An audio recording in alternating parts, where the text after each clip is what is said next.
श्री गुरुपद नख मणिगण ज्योति सुमिरत दिव्य दृष्ट ही होती। दलन मोह तमसोषु प्रकाशु बड़े भाग उर आवई जाशु। उघराहि बिमल बिलोचन हिय के मिटाहि दोष दुख भव रजनी के। श्री सद्गुरुदेव की जय। आप सभी लोगों का इस 22वें पार्ट में सद्गुरु बचन वैद विश्वासा संयम यहन विषय कर आशा में स्वागत है और हार्दिक अभिनंदन है। 21वें पार्ट में चर्चा चल रही थी कि मन, इंद्रियां, माया, ये सब की चर्चा चल रही थी और बताया जा रहा था कि ये जगत मन से बना हुआ है। तो इन मन के विकारों को मानस रोग की संज्ञा दी गई है। मानस रोग के अंतर्गत बहुत व्याधियां हैं, जैसे मोह, काम, क्रोध, लोभ, नाना दुर्गम विषय, मनोरथ, ममता, ईर्ष्या, हर्ष, विषाद, पर सुख देखकर जलन, दुष्टता और मन की कुटिलता, अहंकार, दंभ, कपट, पाखंड, तृष्णा, त्रिविध ऐषणा, मत्सर, अविवेक। तो इन सबको गोस्वामी जी ने रामायण के अंतर्गत असाध्य रोग बताया है। कहा है, सुनहु तात अब मानस रोगा और जिन्हते दुख पावहीं सब लोगा। मोह सकल व्याधिन कर मूला और तिन्हते पुनि उपजहि बहुसूला। आगे काम की उपमा वात या वायु विकार से दी गई है तथा लोभ की उपमा कफ से दी गई है और क्रोध की उपमा पित्त से दी गई है। जिस प्रकार वायु ज्यादा बनने से शरीर में विभिन्न बीमारियां पैदा हो जाती हैं और कफ के बढ़ने से व्यक्ति दमा का बीमार हो जाता है तथा पित्त के बढ़ने से पूरा शरीर असहज हो जाता है। वात, कफ और पित्त तीनों बढ़ने से व्यक्ति सन्निपात जाता है, अर्थात होशो हवास खो बैठता है, यानी कोमा में चला जाता है और अंत में उसके प्राण पखेरु उड़ जाते हैं। उसी प्रकार काम, क्रोध, लोभ एक साथ हो जाने पर व्यक्ति तिल तिल कर मरता है। कहा है, काम वात कफ लोभ अपारा और क्रोध पित्त निज छाती जारा। अप्रीति करहीं जौ तीन्यू भाई उपजई सन्न्यपात दुखदाई। विषय मनोरथ दुर्गम नाना, और ते सब शूल नाम को जाना। तो मन की तरंग ये पीड़ादायी है। ममता तो दाद के समान है, जितना खुजलाएंगे उतना ही मजा आएगा और दाद ठीक नहीं होगा। इसी प्रकार ममता फंसा कर रखती है। सुख दुख ग्रहों के समान है। दूसरे के सुख को देखकर जलन करना, ऐसी दुष्टता कोढ़ रोग के समान है। यही मन की कुटिलता है। बताया, ममता दादु कंड ईर्षाई, अहरष विषाद गरह बहुताई। पर सुख देखी जरन सोई छई, अकोष्ठ दुष्टता मन कुटिलई। अहंकार डमरू रोग की तरह दुखदाई है। डमरू रोग वात रोग होता है, जिससे पेट फूलकर डमरू के समान हो जाता है। इसी प्रकार अहंकार के वशीभूत होकर व्यक्ति फूला फूला घूमता है। दंभ कपट मदमान नेहरुआ रोग के समान है। दंभ कपट मदमान नेहरुआ रोग के समान है। नेहरुआ रोग प्रायः कमर के निचले भाग में होता है। पानी के साथ एक विशेष प्रकार के कीड़े के शरीर में प्रविष्ट हो जाने के कारण यह रोग होता है। इसमें पहले किसी स्थान पर सूजन होती है, फिर छोटा सा घाव होता है और तब उस घाव में डोरी की तरह कीड़े धीरे धीरे निकलने लगते हैं।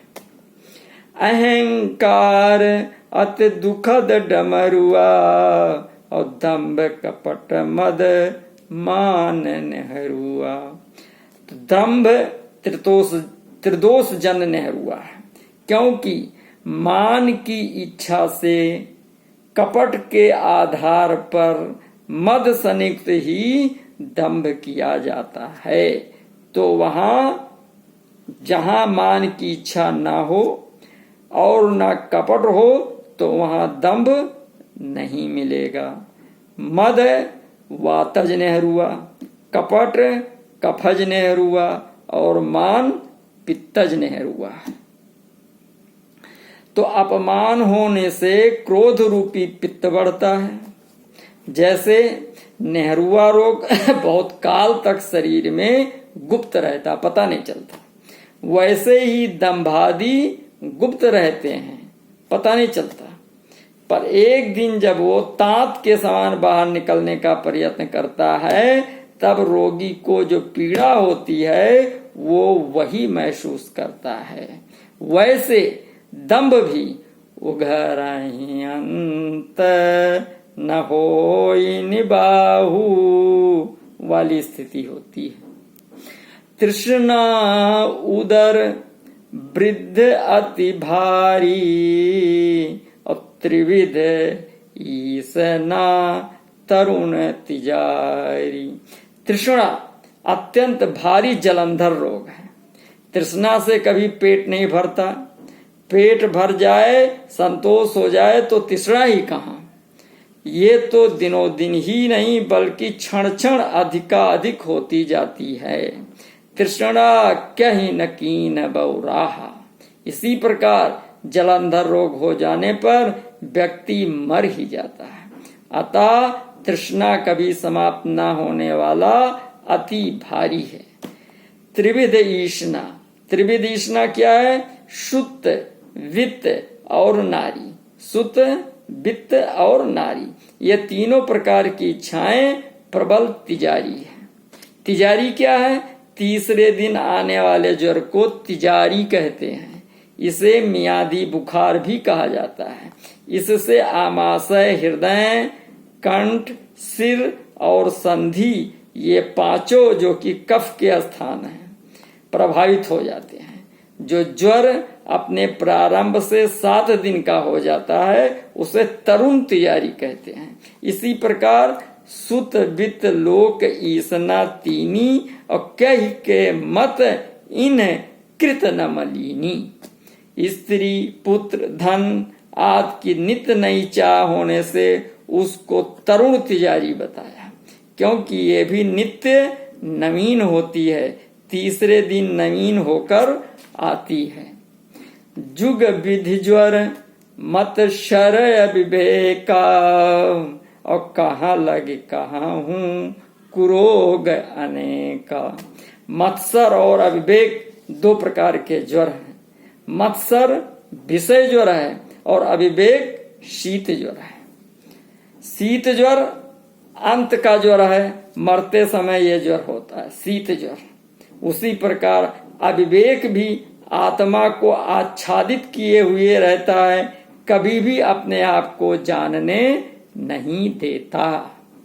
एक व्याधि बस नर मरही ये असाधि बहु व्याधि और पीड़ही संतत जीव कहूं सो किम लहाई समाधि। एक ही रोग के बस होकर मनुष्य मर जाता है, और ये तो असाध्य बहुत से रोग हैं जो निरंतर जीव को पीड़ित किए रहते हैं। अर्थात मनुष्य में शारीरिक रोग तो 1 या 2 हो सकते हैं, पर ये मानस रोग तो सब के सब प्रत्येक मनुष्य के अंदर है। बताइए इनसे छुटकारा प्राप्त करने का क्या उपाय है? मनुष्य कितना जंजालों में भ्रमित किया गया है। जिन ते दुख पावहीं सब लोगा। कबीर साहिब जी ने कहा कि बहु बंधन से बांधिया एक बिचारा जीव, जीव बिचारा क्या करे और जो न छुड़ावे पीऊ। तो यही विधि, गोस्वामी जी ने कहा, यही विधि सकल जीव जग रोगी और शोक हर्ष भय प्रीति वियोगी। इस प्रकार संसार के समस्त प्राणी रोगी हैं। शोक हर्ष भय प्रीति आदि द्वंद्वों के बस होकर वियोगी हो रहे हैं, अर्थात दुखी हो रहे हैं। विषय कुपथ्य पाए अंकुरे और मुनि है हृदय का नर बापुरे। विषय रूपी कुपथ्य पाकर मुनियों के हृदय में भी इन मानस रोगों का अंकुरण हो जाता है। तब बेचारे ये साधारण हम आप जैसे मनुष्य कहाँ टिक पाते हैं। मन द्वारा ये उत्पन्न विषय इतना खतरनाक है कि इसने सभी को अपने लपेटे में ले लिया है। गोस्वामी जी ने रामायण में बताया कि नारद भव बिरंचि सनकादि और जे मुनि नायक आत्मवादी और मोहन अंध कीन कही के ही और को जग काम नचाव न जेही और तृष्णा कही न कीन बौराहा और कही कर हृदय क्रोध नहीं दाह। नारद जी, ब्रह्मा जी, सनक सनंदन सनकादि जी जो मुनि श्रेष्ठ और आत्म तत्व के कहने सुनने और जानने वाले हैं, इनमें से मोह ने किस किस को अंधा नहीं कर दिया। जगत में कौन है जिसे काम ने ना नचाया हो, अर्थात सभी काम और मोह के वशीभूत हुए। तृष्णा ने किसे पागल नहीं बनाया, क्रोध ने किसका हृदय नहीं जलाया। ज्ञानी तापस सूर कवि कोविद गुण आगार और कह कह लोभ विडंबना कीन न यही संसार। श्रीमद बक्र न कीन कही प्रभुता बधिर न काई और मृगलोचन के नयन सर को अस लाग न जाही। ज्ञानी, तपस्वी, शूरवीर, कवि, कोविद और सर्वगुणधाम इस संसार में कौन है जिसकी लोभ ने हंसी व फजीहत न की हो।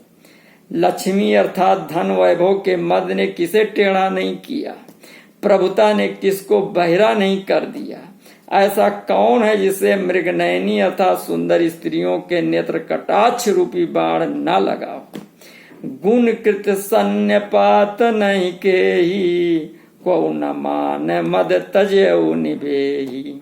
और जोवन ज्वर कही नहीं बलकावा, और ममता कही कर जसन नसावा। मच्छर काहि कलंक न लावा, और काहि न शोक समीर डोलावा।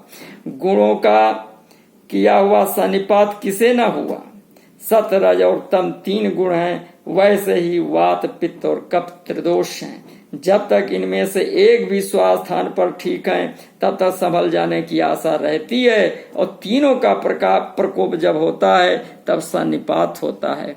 वैसे ही जब तक सत्व गुण स्वास्थान पर बना हुआ है, रज और तम ये तीनों बिगड़े हैं, तब तक जीव के संभलने की आशा है। जब सत्व भी बिगड़ा तब मनुष्य भूल जाता है कि उसका क्या कर्तव्य है, उसे किसी की लज्जा नहीं रहती। इत्यादि कोई ऐसा नहीं है जिसे मान मद ने बिना छेद डाले व पीड़ा रहित छोड़ा हो। युवावस्था रूपी ज्वर ने किसको न खौला दिया, न दीवाना कर दिया। ममत्व ने किसका यश नहीं नष्ट कर डाला। मत्सर अर्थात डाह ने किसको कलंक नहीं लगाया, और शोक रूपी पवन ने किसको ना हिला दिया। चिंता सांपिन को नहीं खाया, और को जग जाहि न व्यापी माया। कीट मनोरथ दारु शरीरा, और जय न लाग घुन को अस धीरा। चिंता रूपी सांपिन ने किसको नहीं खा लिया। चिंता से छाती दिन रात जलती रहती है। चिंताग्रस्त मनुष्य जीते जी मरा हुआ सा है। कहा है चिंता चिता समाख्याता, किंत चिंता गरीयसी। चिता दहत निर्जीवम, सजीवो दह्यते अनया। अर्थात चिता तो मरने पर जलाती है, पर चिंता जीते जी जला देती है। संसार में ऐसा कौन है जिसे माया न व्यापी हो। मनोरथ रूपी घुन कीड़ा जिसके शरीर रूपी लकड़ी में न लगा हो, ऐसा धैर्यवान पुरुष कौन है। घुन एक प्रकार का कीड़ा है जो अनाज, पौधे और लकड़ी आदि में लग जाता है। जिसमें ये लगता है उसे भीतर ही भीतर खाते खाते खोखला कर देता है। इसी प्रकार मनुष्य में मन द्वारा उत्पन्न विषय विकार जो अनेक वासनाएं उठती हैं, वे उसके शरीर का भीतर ही भीतर धीरे धीरे क्षीण और छलनी सरीखा करती जाती हैं।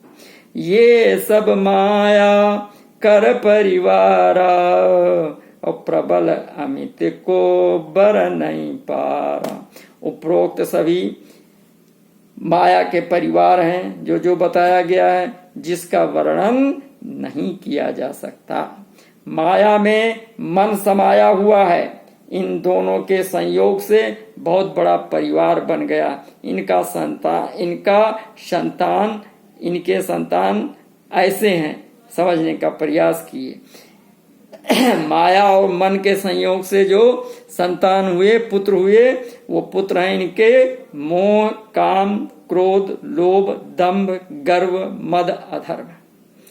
पुत्र वधू हैं इनकी मिथ्या, रति, हिंसा, तृष्णा, मलिन, आशा, निंदा, ईसड़ा, आस्पर्धा।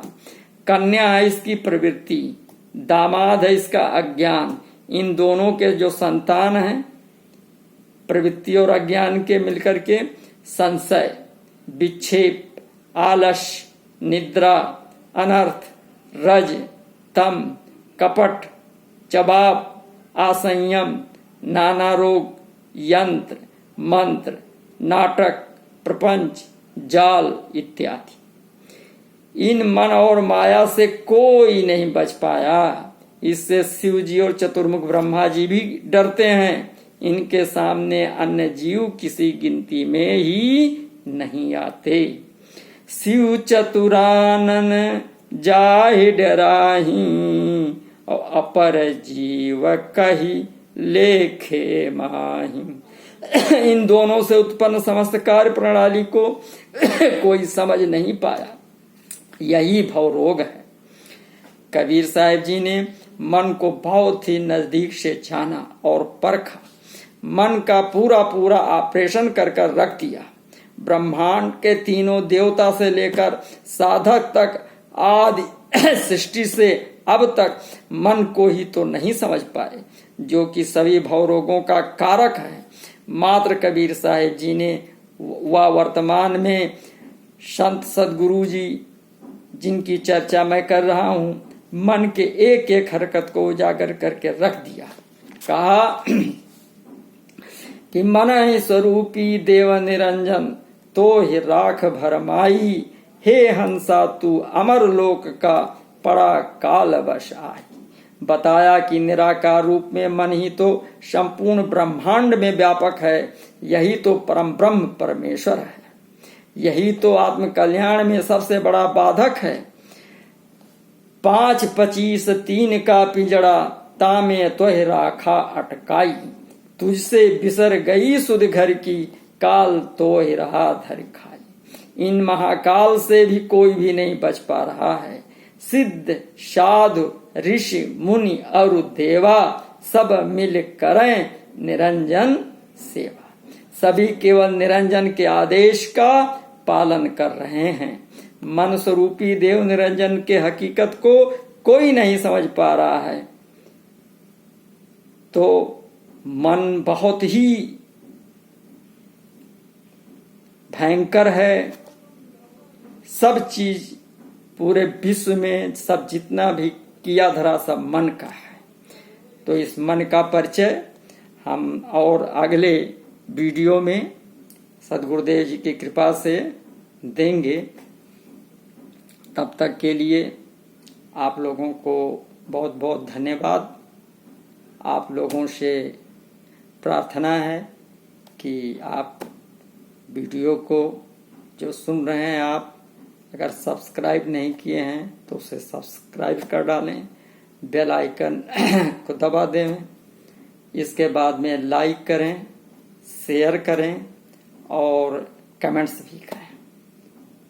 इन्हीं शब्दों के साथ आप सभी को बहुत बहुत धन्यवाद। नमस्कार।